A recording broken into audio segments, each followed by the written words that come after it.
The stars above the Orion front were silent, cold, and endless, but that silence was not peace. It was the kind of silence that came before something powerful, something forgotten, something waiting in the dark. And across the edge of the galaxy, the alien coalition prepared their final assault, believing the war had already been won, believing that the last rebel world would fall like the others had fallen, because to them the humans were long gone, extinct, scattered, erased from history only.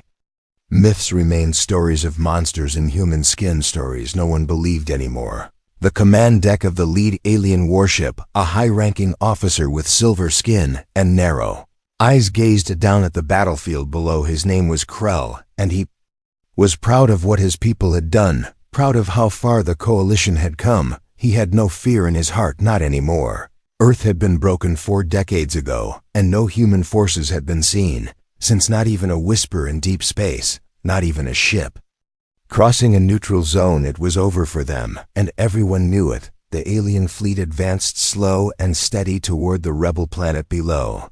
They carried the latest tech, the most advanced weapons. Their soldiers wore armor that could survive black hole pressure. Their drones were faster than light itself. Everything seemed easy. Everything felt final, and yet there was something strange, something just a little off. The scanners picked up faint signals, old frequencies, ones that had not been used since the ancient Earth wars, and at first Krell ignored them, thinking it was rebel interference.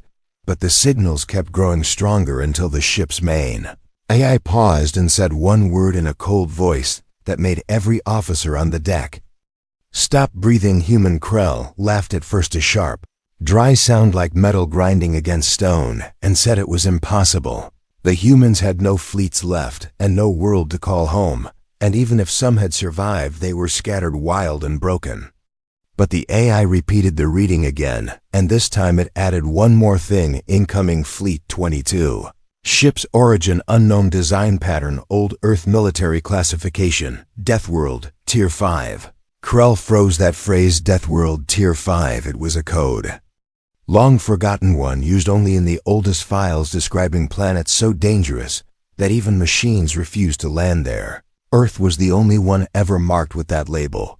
The officers scrambled to confirm the scans, and they stared at the data coming through. 22 ships, slow, heavy, black-colored with old Earth symbols burned into their hulls. Some of those ships looked older than the war itself. Their engines pulsed like dying hearts, and yet they moved with purpose. They were not rebel ships, they were not pirate ships, they were something else, something raw and angry and alive. The alien coalition tried to open communication channels, tried to send hails and warnings, but no response came, only static, cold like ice scraping across glass, until suddenly an ancient frequency opened and a human voice came through, cracked by age, filled with something deeper than hate, something that sounded like truth. You came to finish what you started. You came to erase us from the stars.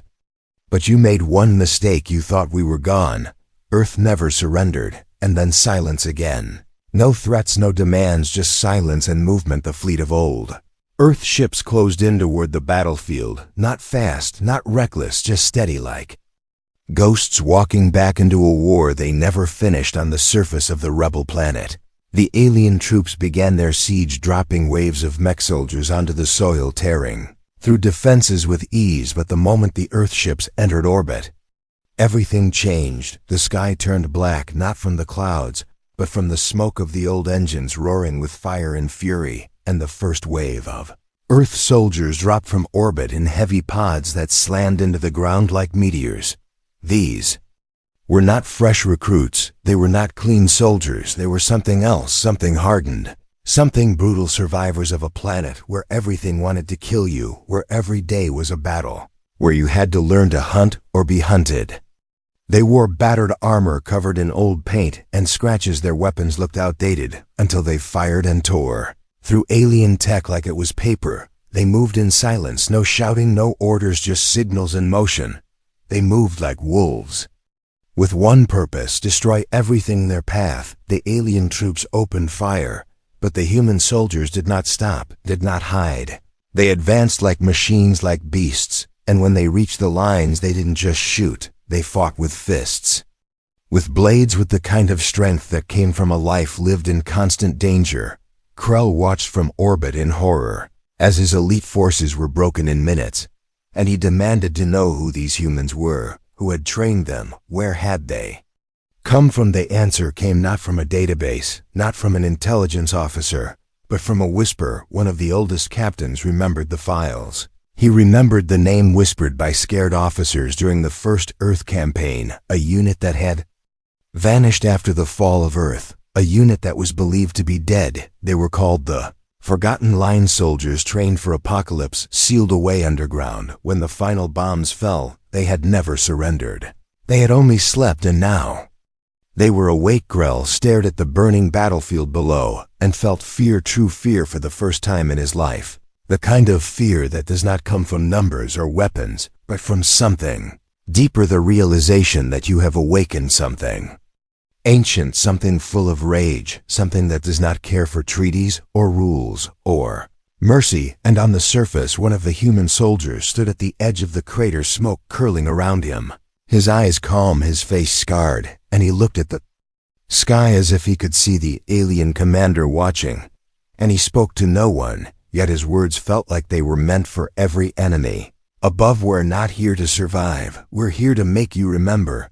And the war that the aliens thought was over had just begun. The battlefield was still burning as the alien troops pulled back, dragging their wounded through the ash and dust, while above in the sky, the Earthships remained silent and steady, holding position like watchful beasts that refused to blink. The alien commanders argued among themselves, demanding answers no one could give, asking why their weapons failed, why their elite squads collapsed, why their scanners showed human movement patterns that should have been lost to history. And still the humans pushed forward, not as an army, but as a wave, as a memory returning with fire in its eyes and silence in its bones. No one in the alien fleet could understand how such a force had survived, how Earthborn soldiers had returned. After 4 long decades without a planet, without a government, without supplies, and yet here they were, moving like shadows, wearing armor patched with metal torn from starships, carrying rifles built from forgotten blueprints. Their eyes told the truth. They had not lived to be saved. They had lived to return inside one of the old Earth drop pods. A soldier named Cole adjusted the straps on his armor, his hands steady, his face unreadable. He checked the power cell on his rifle, though he had done it 5 times already. Then he looked at the others in his squadron. Mason, Derek, none of them spoke because they didn't need to. Words had been burned out of them long ago. Burned by betrayal, by silence, by the loss of a world that had once been home. Cole remembered it clearly, even after all those years, the day the skies of Earth were filled with fire, the day the alien coalition sent waves of plasma bombs, and silence followed a silence so heavy that even the strongest among them felt the weight of defeat. And yet the government had made one final decision, a plan buried deep in the mountains, sealed beneath steel and rock, a vault of soldiers frozen in cryochambers, waiting for a signal that might never come, waiting for someone somewhere to wake them if humanity ever needed monsters again. It took 37 years before the signal arrived, not from Earth, but from a deep space listening station operated by a rebel scout who had somehow found one of the old data keys and triggered the final protocol. The vaults opened one by one, soldiers gasping for breath, coughing out ice and dust, confused, disoriented, and then remembering everything: the pain, the rage, the promise they had made to each other to come back. Not for survival, but for a message. They had spent years rebuilding old weapons, training again, modifying broken ships, using anything they could salvage from forgotten battlefields and abandoned colonies. No help came, no aid, no alliance. They were ghosts, and ghosts had to haunt alone. But they were patient, and they were angry, and when the moment came, they followed the signal of war and arrived at the Orion front, ready to end what was started, ready to make the stars remember Earth back on the battlefield. Rin crouched near a fallen alien trooper, studying the armor, the tech, the weapons. She wasn't impressed. In fact, she almost looked sad. It was too clean, too perfect, too soft compared to what they had lived through. She remembered the beasts on the Northern mountains of Earth remembered the rain that burned through skin, the winters that cracked bone remembered, nights spent listening for predators that hunted in silence, and she wondered if these aliens had ever truly been afraid, if they had ever truly felt what it meant to be prey. Nearby Mason worked with a small hacking device built from scrap and wire and memory. He had never been trained to be a tech, but time and pain had made him into something better. He slipped into the alien network through systems too new to recognize the old codes, and he listened to their transmissions, heard the panic, the disbelief, the way commanders shouted at one another, blaming equipment, blaming spies, blaming ghosts, but none of them blamed themselves. None of them admitted the truth that they had forgotten the nature of Earth. And above all of them, watching from the command deck of the Earth, flagship was Commander Hale, once a colonel, now something far more, something cold and sharp and uncheckable. He stood in silence as reports came in, and one of his officers said the enemy was falling back, regrouping, maybe preparing to fire their planet-killer weapon, the same kind that had erased major Earth cities during the First War, but Hale only nodded. His mind already moving forward, already planning the next strike, already remembering names of the fallen, names that had been carved into his soul like scars. He did not fight for revenge, though revenge was part of it. He fought to remind the galaxy that humans did not disappear because they were weak.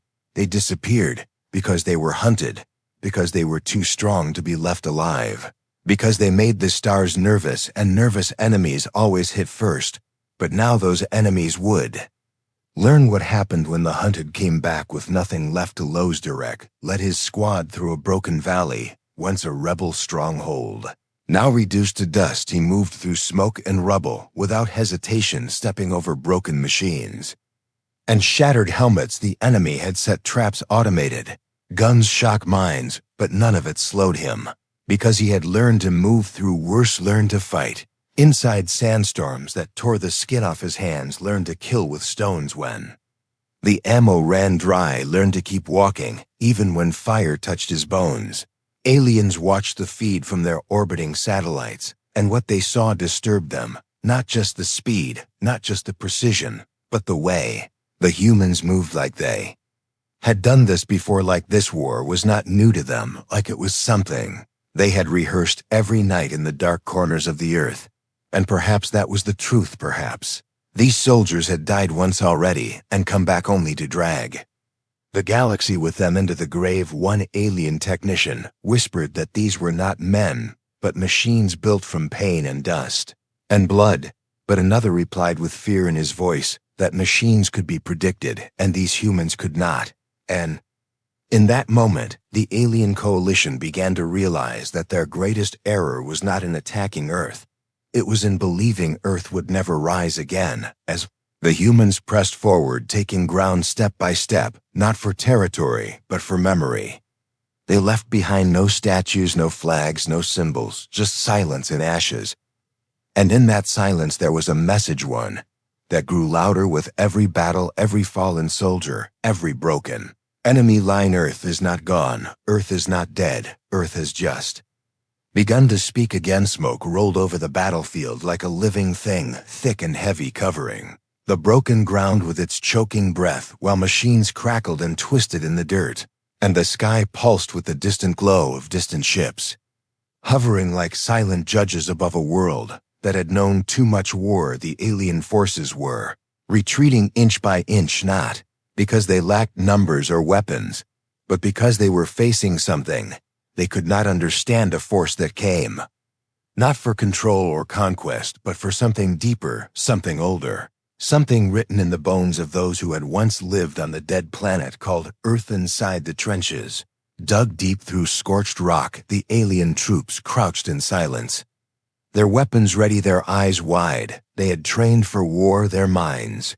filled with years of strategy and simulations, but nothing had prepared them for the way the humans fought. Nothing had trained them for the fear that crawled under their armor, the cold that crept into their thoughts, not from the air, but from the way the Deathworlders moved, the way they looked, the way they said nothing, while everything around them burned. One young alien soldier sat gripping his rifle so tight his Claws left dents in the metal. He had grown up hearing the old stories told in secret, told with a smile by elders, who claimed it was all legend, the tales of humans who walked through fire, and laughed the tales of soldiers, who hunted armored beasts with sticks and fought in poisoned storms, without masks. Stories meant to scare children into obedience. Now those same stories stood across the trench watching and waiting, ready to leap into the fire again. The alien commander on the front line paced back and forth, sending messages to the fleet above, asking for reinforcements, asking for heavier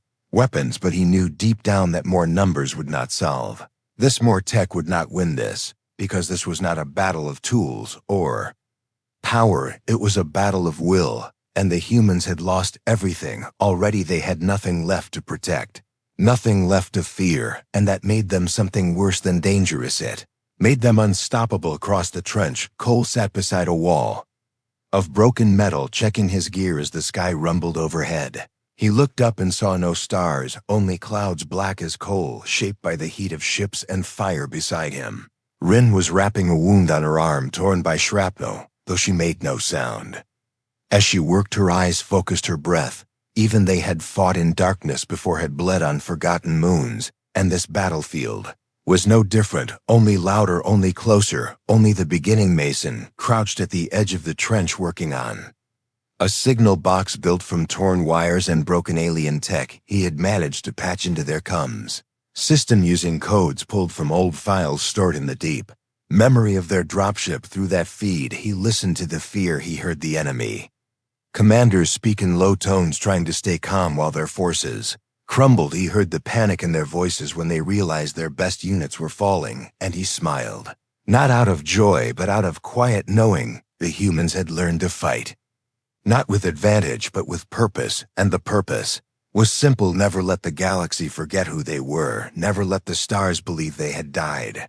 Easy. Commander Hale stood on a ridge overlooking the battlefield, his armor dark with ash, his face unreadable behind the visor, his hands clasped behind his back like a statue built to remember something no one wanted to remember. Beside him, one of his officers reported that alien forces were digging and expecting a major strike. Hale nodded slowly, then gave the order to move forward, but not with full force. Instead, he wanted silence. He wanted shadows. He wanted the enemy to hear footsteps but never see the face of the one who left them. Broken Darek led his team through the side ravines, creeping through the cracked stone and twisted trees that had somehow survived the years of fire and ice. Their boots made no sound, their weapons held low, not because they feared the enemy, but because they respected the silence of the land around them. Every step was memory, every breath was weight. They reached the outer edge of the alien trench and waited, counting seconds, not with clocks, but with instinct. And when the time came, they struck without a single word. The attack was not loud, but it was brutal, fast and precise. Shadows leaping into the pit, metal slamming against armor blades, moving through weak spots in the alien gear. The trench became a place of panic, not battle. The alien troops fired in all directions, but they could not see their attackers, only feel the cold hands of earthborn fury move through them. Back on the ridge, Mason activated a pulse from his hacked signal box, sending out a jamming field that cut alien communications for 30 seconds. It was enough time for 2 more human teams to move in, one targeting the command outpost, the other planting charges near the supply lines. By the time the field lifted, the alien defenses were splintered, and in chaos inside the alien base, a general shouted into the console, demanding to know how the humans moved so quickly, how they predicted every step. The answer came from his science officer, who stared at the screen with wide eyes, whispering that the human soldiers were using tactics pulled from the First Earth War, old patterns, old formations from files they had deleted long ago, and now those same patterns were cutting through their most modern defenses like a knife through soft metal. The coating through their most modern defense. The general slammed his fist against the console and ordered the release of the last defense drones, machines built to erase anything without a proper code signal, massive metal beasts with wings and plasma claws. But even as they launched into the air, The humans adjusted. They had fought machines before. They had trained in wild zones where drones hunted them for sport, and they had learned how to win, not by matching power, but by breaking rhythm, by disrupting logic, by doing what no program could expect. Rin shot down 2 drones, with timed blasts aimed not at the machines themselves, but at the terrain under them, collapsing rock and dust to trap their sensors. Mason activated a field scramble that blinded their optics, and Cole charged forward with a launcher built from scrap and pain, firing a round so old it was banned by galactic law, and when it hit the final drone, the sky lit with red light, and the soldiers cheered not out loud, but with their eyes. In the command center of the alien fleet orbiting above the Admiral stood in silence as reports poured in. The battle was turning. The humans were not just winning, they were shattering morale with every step they took, and the Admiral whispered that this war was no longer about planets or systems, it was about fear, and the humans were the ones writing the story. Now the Deathworlders pushed forward their boots, leaving trails in the bloodied dirt, their armor scarred, their weapons hot, their minds steady, and in every trench, in every outpost, in every shadow of the war zone, the aliens began to ask not how to win, but how to survive, and still the humans did not speak. They only moved forward like the memory of a storm that never passed, and the stars watched in silence as the ghosts of Earth began to wake the galaxy once more. Skies above the battlefield had turned darker than night, filled with smoke from burning wreckage and broken ships, the kind of darkness that wrapped itself around every living thing and made it hard to breathe. And in that dark silence, the Deathworlders moved forward without fear, without rest, without hesitation. Their bodies carried wounds, their armor was chipped and scorched, but their eyes were steady and cold, because they were not here to survive. They were here to remind the stars what survival really meant. Commander Hale stood at the edge of the crater where the enemy's last signal tower had fallen. The ground beneath him cracked from the force of impact, and he watched his soldiers regroup in small squads, already preparing for the next move. There was no cheering, no celebration, just purpose. Every soldier knew the mission was not over, not while the alien fleet above prepared to activate the planet killer weapon, not while the galaxy still believed Earth was a myth. The information Mason pulled from the enemy's systems confirmed what they feared. The alien coalition had one final weapon buried inside the heart of their orbiting flagship, a massive core capable of sending a plasma wave strong enough to burn the surface of the planet in a single sweep. It was a weapon built from fear, a weapon made to erase resistance, not to fight it. And now the aliens prepared to use it, not because they wanted to win, but because they wanted to run and leave nothing behind. Hale knew what had to be done, and so he gave the order, split into 3 units, each one with a single purpose. One would attack the power grid that fed the weapon, one would serve as a distraction and pull the main alien forces into open ground, and the last would board the flagship itself and destroy the core from inside. Even if it meant no one came back, Direct volunteered to lead the distraction team, and no one argued, because he was born for moments like this. He had fire in his blood and thunder in his hands, and he didn't know how to stop once he began. He took 20 soldiers with him, all hardened, all silent, and together they marched toward the western ridge where the enemy had regrouped, building towers of defense and loading weapons into their final cannons. And when Derek's team opened fire, the sky lit red, and chaos followed. Rin led the second team through the valley, crawling beneath heat sensors and through tunnels left from the first siege. She moved like a whisper, fast and sure, guiding her squad toward the generator core that powered the enemy systems around the flagship. Every step they took was timed, every breath matched the rhythm of distant explosions above them, and when they reached the power lines, they worked without speaking, attaching charges and hacking the control panel with tools they built from broken enemy tech. At the same time, Cole, Mason, and 5 others boarded a stolen alien shuttle painted in black and fire scars, making it almost invisible against the backdrop of space. Their path was dangerous, lined with patrol ships and scanners that would burn them down if spotted, but Mason had fed false signals into the enemy network, buying them seconds, maybe more, and Cole piloted the shuttle with hands that knew. What loss felt like what silence sounded like when your home turned to ash inside the flagship. The halls were cold and sharp, filled with shadows and the hum of the weapon core that pulsed deep in the center like a heart built to kill. Cole led the team forward, weapons ready, moving through steel corridors, painted with alien symbols that meant nothing to them now. Every movement had weight, every second counted, and when they reached the entrance to the core chamber, Mason stopped and stared at the control panel, his fingers shaking, not from fear but from memory. He remembered Earth's sky before it turned black, remembered the forests before they burned, remembered his sister's voice over the comms. The night the first bombs fell, and he took a breath and placed a small cube of metal into the panel, a device he built in secret, something old, something powerful. And then he nodded and Cole opened the door, and the team went in with fire in their hearts. Core chamber was massive, glowing with white light that pulsed like a living star at the center of the machine, and it was guarded by elite alien soldiers, armored in gold and silver with weapons that hummed with energy. And for a moment time froze as both sides stared, and then everything exploded into motion. Gunfire, screams, the sound of steel on bone, the sound of Earth remembering how to fight. Cole took a shot to the shoulder but kept moving, dodging behind the console, firing back without missing.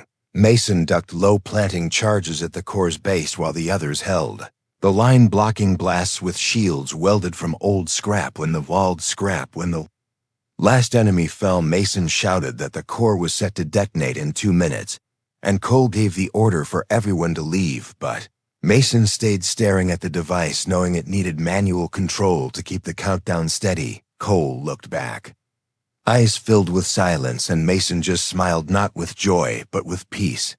And he said one word, enough, and the door sealed behind him as the others ran back through the corridors, chasing the seconds until the shuttle launched, and Cole stared through the viewport as the flagship began to shake from inside its walls, glowing with growing fire.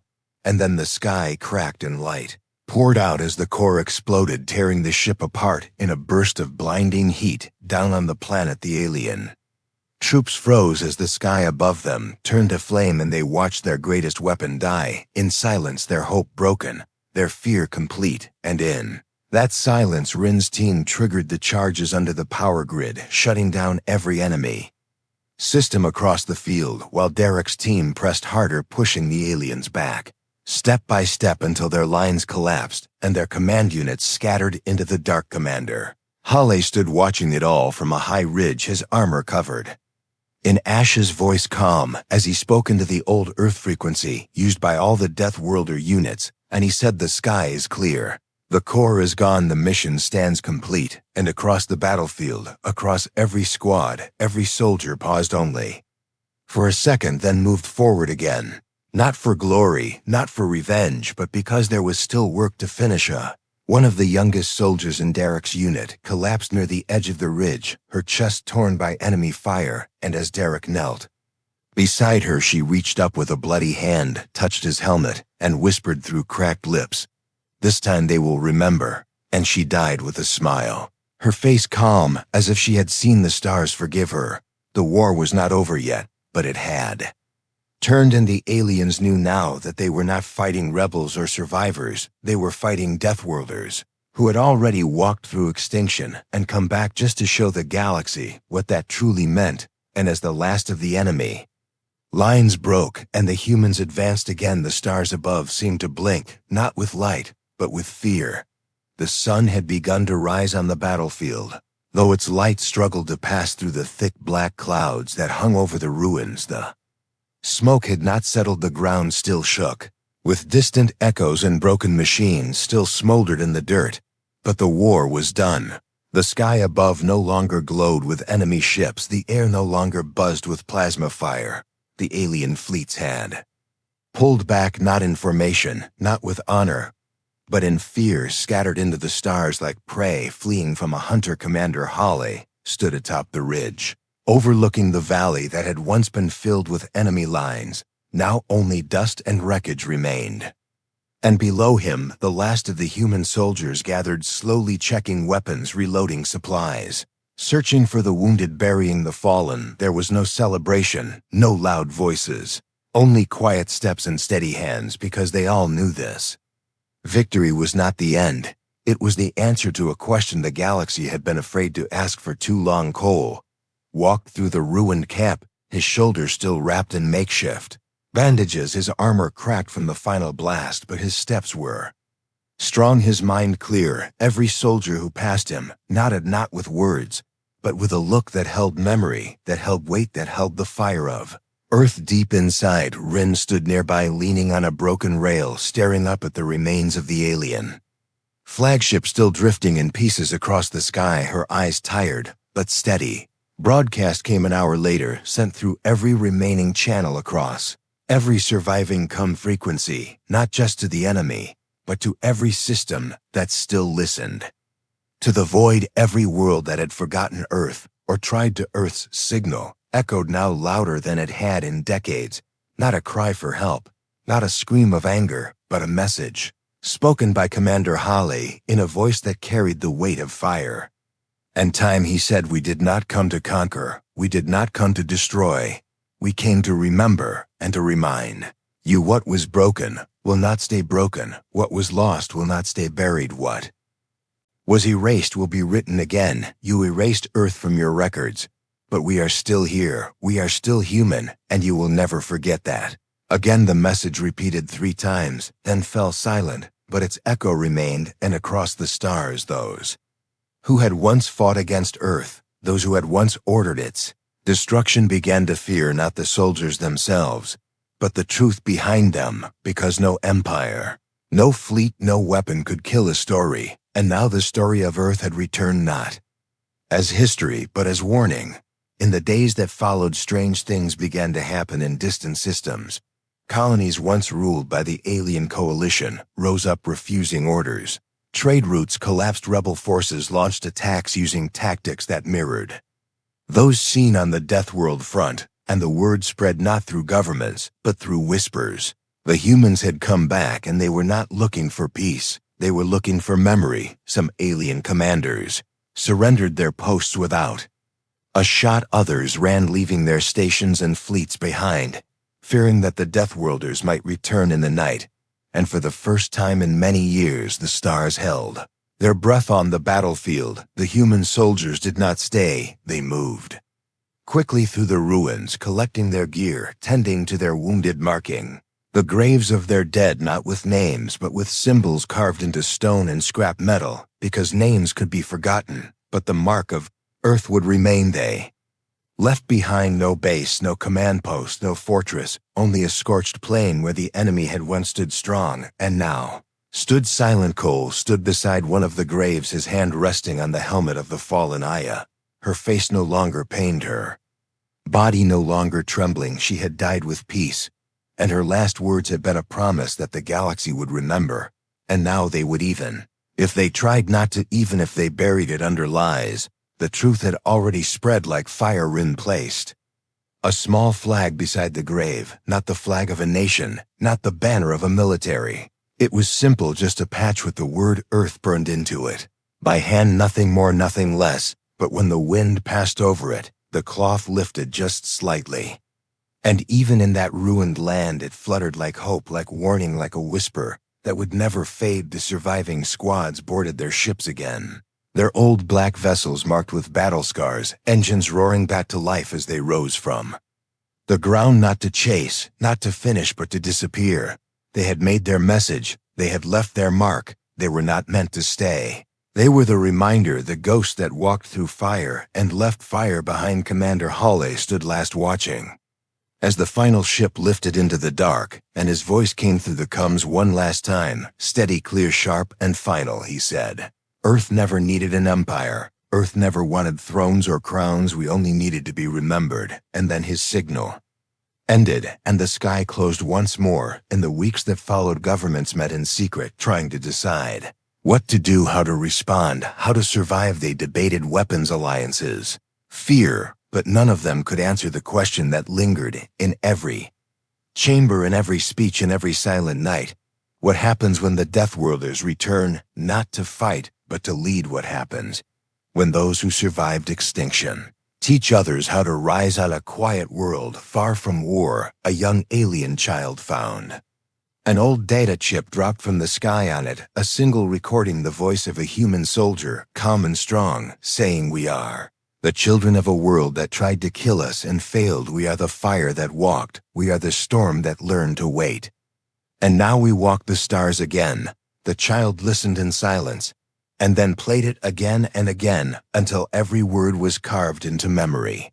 Because something inside that voice felt real, something that could not be ignored, something that said, "This is not the end. This is how stories begin, and far away beyond the systems, beyond the maps, beyond the reach of satellites." The old ships flew once more, not toward home, not toward war, but toward the edge of the known, where forgotten things wait, and where new stories are born in Fire the End.